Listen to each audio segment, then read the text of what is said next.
The United States could be leaving NATO for real this time. The US Congress will be voting on leaving NATO. I know that's crazy. You're not going to believe me. We've heard this 1,000 times. Well, Thomas Massie, a representative from Kentucky, has introduced a legit bill that will be voted on. And if it passes, it will withdraw the United States from NATO. This is no more speculation. This is no more rumor. He posted it on his Twitter. It's nearly at 1 million views, the entire bill.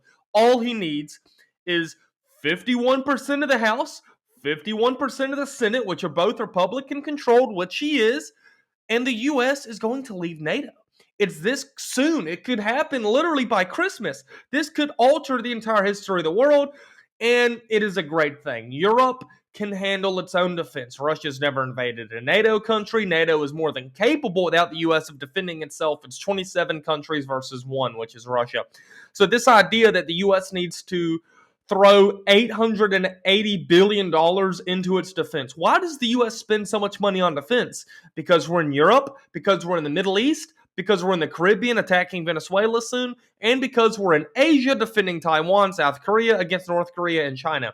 So if we want to bring down the military spending, which is what the U.S. spends the most on every year, if you look at the U.S. budget, we spend the most amount of money on defense. So if you're an American and you want lower taxes, you want things more affordable because more money's flowing, we need to attack it from what we don't need. Do we need to defend Europe? No. The European Union has its own military defense clause. If a European Union member is attacked, members of the EU are going to step in and defend that country. Not a lot of people know that. Did you know that? The EU has its own Article 5 clause. So, should the US, who's not even in the EU, not in Europe, actually defend Europe? The answer is no. If it gets to a point to where Russia decides it wants to invade the entirety of Europe, they're invading the Baltics, Poland, Ukraine, Greece, whatever. If it's a full invasion, the U.S., whether it's in or out of NATO, is going to get involved. They're going to get involved and defend Europe. That's just like the most obvious thing ever, right? Can we stop playing dumb for a minute and understand that?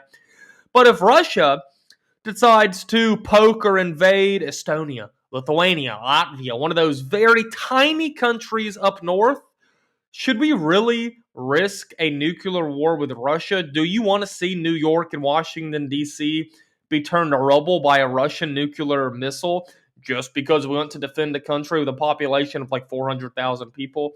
I don't know about you. I don't want to. What do these countries, what do these countries do for us? Latvia, Lithuania, and Estonia. All they do, if you look at Twitter, if you look at news reports and statements, all these countries do is badmouth us.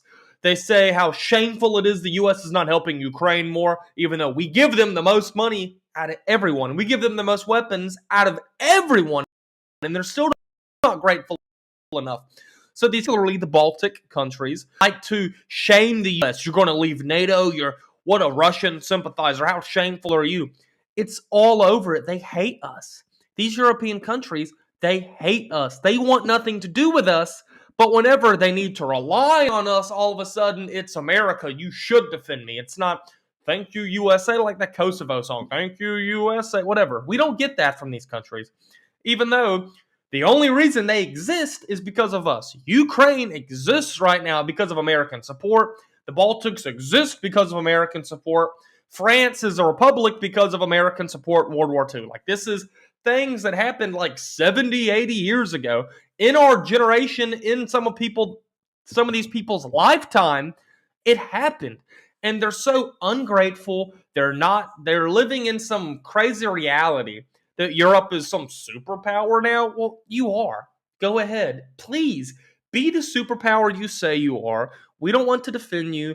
I don't want to be drafted and sent to Lithuania to die on the battlefield in whatever small country that is that's smaller than the size of my state, and my state's a small state.